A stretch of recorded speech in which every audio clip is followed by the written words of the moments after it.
from this to this.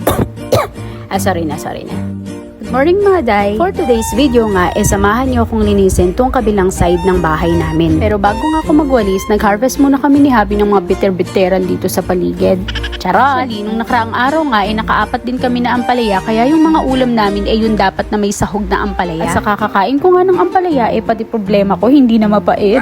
Dahil nakakuha nga kami ng 3 bunga, si Habi nga later gagawa daw ng kinilaw na ampalaya. Mamanhid na naman nga tong taste buds ko. Habang nakatoka nga ako sa pagwawalis, itong si Habi nga ililinisin naman tong pwesto ng mga kalapatihan niya. Na rin kasing nag-uulan, kaya hindi malinis-linis tong pwesto na to. Sinimulan na nga muna ni Habi sa pagpapakawala ng mga kalapati niya. Nagsimula nga lang to sa 2, pero ngayon ang dami na. Sabi ko nga mga day, wag na niyang paramihin. Kasi pag yan nadagdagan pa, nako, dyan na rin siya tumira. Total naman kasyang-kasya siya dyan.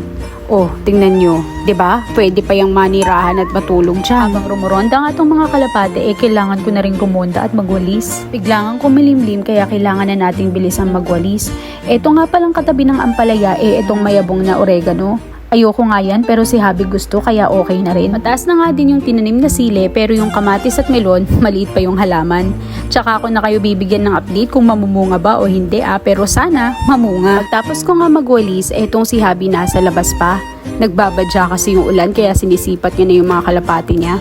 Kaya kung feeling mong hindi ka hinahanap sa inyo, sus, diyan totoo.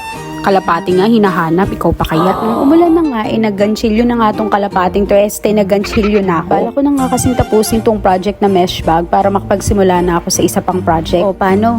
Focus muna ako dito ha. Hanggang sa susunod. Bye!